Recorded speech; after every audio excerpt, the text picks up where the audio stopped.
pasamos a una última presentación que va a ser a cargo del doctor José Ignacio Fortea, que nos va a hablar sobre la evaluación y manejo de alteraciones de la coagulación en la cirrosis ante procedimientos invasivos y refleja el registro de la EPA-ART.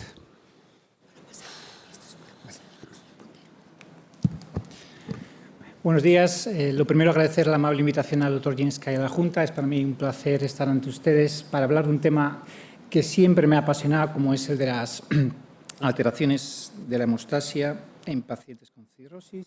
Bueno, este es el esquema que voy a seguir a lo largo de la charla. El primer punto hace referencia al concepto de hemostasia rebalanceada que todos ustedes conocen, según el cual la cirrosis hepática va a afectar a todas las fases de la hemostasia, produciendo tanto alteraciones procoagulantes como prohemorrágicas, todo lo cual da lugar a un nuevo equilibrio hemostático, que es más precario que en la situación hemostática habitual. Además, este equilibrio, como la propia enfermedad que la provoca, es un equilibrio dinámico, de forma manera que a lo largo de la historia natural de la enfermedad, ante el desarrollo de determinados eventos, como puede ser el hepatocarcinoma o una infección bacteriana, puede desestabilizarse este equilibrio y adoptar un fenotipo ya sea protrombótico o un fenotipo prohemorrágico. Y como todos ustedes saben, los test de hemostasia convencionales que todos usamos en la práctica clínica no son capaces de predecir el riesgo de sangrado postprocedimiento y no son capaces de reflejar este nuevo equilibrio, esta hemostasia rebalanceada. En el caso del INR y la actividad de protrombina, solamente va a tener en cuenta el déficit de los factores procoagulantes, pero no tiene en cuenta el déficit concomitante de los factores anticoagulantes. Además, se hace en ausencia de trombomodulina, que es necesaria para la activación de la proteína C. Ya hay un estudio clásico pudo demostrar cómo cuando se utilizan test más globales de la hemostasia, como es el test de la generación de trombina en presencia de trombomodulina, la generación de trombina alcanza los niveles normales o incluso supera a la de pacientes con cirrosis. En el caso de las plaquetas, la disminución de las mismas se viene acompañada de un aumento del factor de von Willebrand. Además, este factor de von Willebrand tiene multímeros de mayor peso molecular debido a que hay una disminución de Adams-13 encargado de la lisis de los mismos. Y estos multímeros de mayor peso molecular son más protrombogénicos.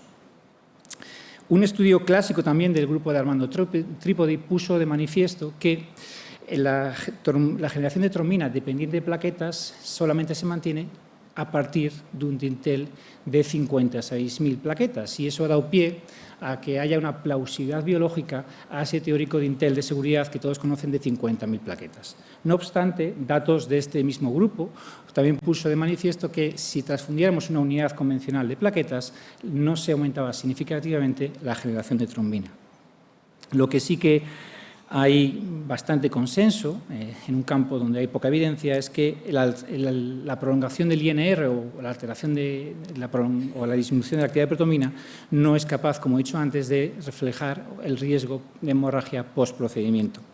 Es más controvertido en la literatura el papel del fibrinógeno y de las plaquetas, aunque mayoritariamente parece que no juegan un papel, pero lo que no tenemos evidencia, ya sea buena o sea mala, es si corregimos estas alteraciones analíticas, si con ello vamos a disminuir el riesgo de sangrado postprocedimiento. Todo el mundo está de acuerdo, todas las guías, todos los expertos, que en este campo la evidencia es de mala calidad debido al hecho de que los estudios son mayoritariamente retrospectivos, incluyen procedimientos de riesgo hemorrágico, poblaciones heterogéneas, no controlan para profilaxis preprocedimiento, outcomes heterogéneos y no hay brazos de control restrictivos sin profilaxis. Y ello explica, en parte, las tasas tan variables de sangrado que se han descrito entre el 2 y el 20%.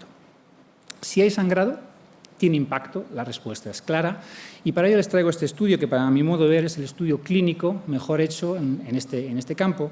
Fue un estudio observacional multicéntrico prospectivo que incluyó, como pueden ver, hasta 1.200 pacientes cirróticos descompensados que fueron sometidos a 3.000 procedimientos, la mayor parte de bajo riesgo hemorrágico. La tasa global de sangrado fue baja, del 3%, y si lo limitamos a los procedimientos de alto riesgo hemorrágico, esa tasa subió al 6%. Lo que parece claro es que sangrara por un porcentaje de bajo o alto riesgo es que ese sangrado tuvo un alto impacto clínico, ya que la supervivencia a 28 días disminuyó significativamente. ¿Y cómo valoramos el riesgo hemorrágico? Pues es, al igual que el riesgo quirúrgico, más un arte que una ciencia, pero sí que hay factores que nos pueden ayudar a predecir que ese paciente o esa paciente va a tener un mayor riesgo de sangrado. El primero de ellos, y posiblemente más importante, es el riesgo de hemorragia del procedimiento. Aquí, de nuevo, no hay consenso unánime, las guías difieren a la hora de categorizar algunos procedimientos en uno o en otro, y es por eso que se llevó a cabo este consenso de expertos que habían participado en las guías clínicas que más adelante comentaré, y aquí les reflejo en la tabla ese consenso que se llegó en 52 de 80 procedimientos, y en rojo les pongo aquellos que no alcanzaron el consenso establecido del 75%. ¿Qué otros factores? Pues el ACLF, el MUMEL elevado, tener obesidad mórbida porque dificulta la técnica, son otros factores.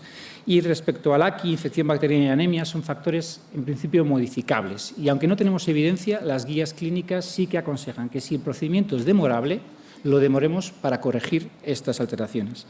Y respecto a los otros factores que les pongo en el margen derecho de la diapositiva, simplemente quisiera hacer mención al tema de los antiagregantes y anticoagulantes, un campo en el que de nuevo no hay evidencia y por eso las guías aconsejan su retirada de acuerdo a las reglas de parada de población general. Bien, si alguien decidiese corregir la prolongación del INR, la actividad de protombina, que ya adelanto que ninguna guía así lo sostiene, ¿qué posibilidades terapéuticas tenemos? Aunque les pongo 3, se resume básicamente a una. El plasma fresco no está aconsejado, dado que su efecto procoagulante no está demostrado, se requiere altos volúmenes, que eso puede aumentar el riesgo de sobrecarga hídrica, reacciones transfusionales y también un aumento de la presión portal. La vitamina K, como todos ustedes saben, a pesar de la insistencia de anestesia, no tiene ningún papel o prácticamente ningún papel, salvo que se sospeche su déficit. Y seguramente su principal virtud en este contexto es que no sea hepatotóxica, porque si no sería la causa más frecuente de DILI, al menos en población cirrótica. Entonces, aquí tenemos los que daría el complejo protrombínico, que, por desgracia, no tenemos datos ni de eficacia ni de seguridad, no hay que utilizar dosis altas, eso parece, y eso sí nos evita los riesgos de la sobrecarga y reacciones transfusionales del plasma. Fibrinógeno, 2 posibilidades, no les puedo decir cuál preferir una sobre otra, no hay datos para responder a esta pregunta, pero en Valecía, al menos, si decidimos corregirlo, corregimos lo que queremos corregir, que es el fibrinógeno, y utilizamos el fibrinógeno. Plaquetas, 2 posibilidades, también siempre y cuando el procedimiento sea programado. Si es urgente, solamente nos quedan las transfusiones de plaquetas de toda la vida, que, como todos ustedes saben, tienen un efecto transitorio, su efecto procoagulante todavía, o hemostático, no está demostrado, y tiene el riesgo de reacciones transfusionales y a la inmunización. Los análogos tienen la principal virtud de que van a conseguir un aumento sostenido de entre 2 y 3 semanas de las plaquetas, y eso en ausencia de riesgo trombótico en el caso de los nuevos análogos, el luso y el avatrombopag. Pero, a mi modo de ver, su principal limitación, y es algo que no está bien reflejado en la literatura, es que hasta un 20% de los pacientes no alcanzan ese teórico de Intel de seguridad de 50.000 plaquetas, y es algo que hay que tener muy en cuenta a la hora de programar el procedimiento para que la ley de Murphy no haga de las suyas. Y en cuanto a otros tratamientos, pues el ácido tranexámico y el factor 7 no tienen cabida en esta indicación. La desmopresina sí que podríamos plantearla en casos de que tengan insuficiencia renal crónica avanzada y la cirrosis no sea muy avanzada. Y ya pasó a decir qué dicen las guías. Pues las guías básicamente están muy de acuerdo que en procedimientos de bajo riesgo hemorrágico no hay que hacer nada. Y aquí incluye algunas, aunque no se me ha olvidado señalarlas, que están fuera del ámbito de la patología, incluido anestesia, que es la última a la izquierda. En procedimientos de alto riesgo hemorrágico, de nuevo, unanimidad respecto a no corregir el INR, como ya adelanté. Donde está la discordia es si debemos corregir las plaquetas con el dintel de 50.000 y corregir el fibrinógeno con dinteles variables de entre 100 y 150. Pero ¿cuál es el problema? Es que estas guías no penetran. Hay centros que sí, pero en otros no.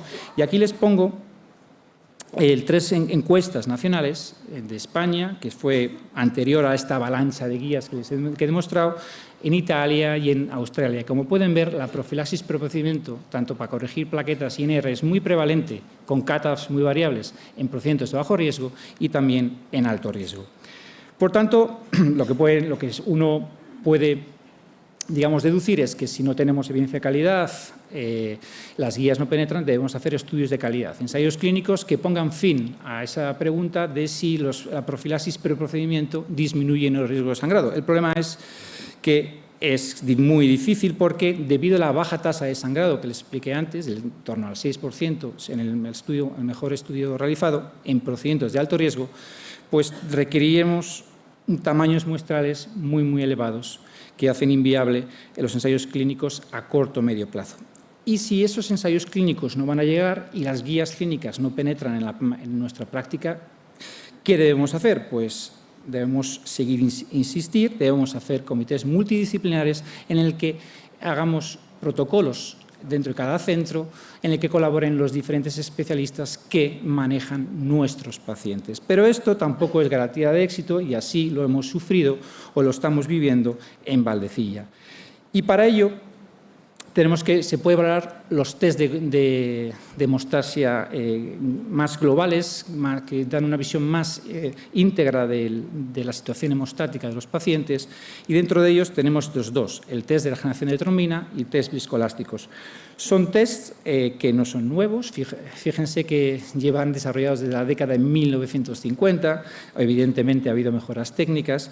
En el caso de la test de generación de la trombina, hasta ahora se limita al ámbito de la investigación, tiene en cuenta factores pro y anticoagulantes, se puede hacer en presencia de trombomodulina, y en el caso de los test viscoelásticos, pues van a tener una visión dinámica y global del proceso hemostático al integrar tanto la hemostasia primaria, secundaria y la fibrinólisis. Los test viscoelásticos hay varios dispositivos, y aquí les muestro un estudio que es el único que, en cuanto al test de generación de trombina se refiere, ha demostrado conseguir obtener valores o dinteles de test de generación de trombina en sangre total, porque la mayor parte hasta la fecha se han hecho en plaquetas, que consigue, como digo, establecer dinteles con alto valor predictivo negativo de sangrado postprocedimiento.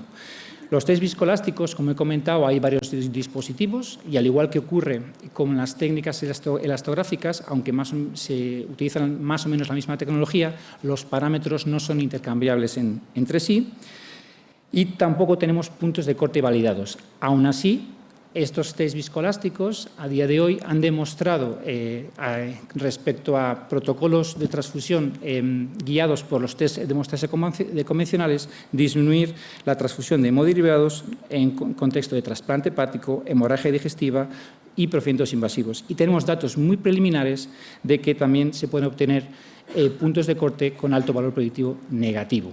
Insisto, hablo de valor predictivo negativo. Estos tests, si demuestran utilidad, es no para predecir quién va a sangrar, sino para predecir quién no va a sangrar.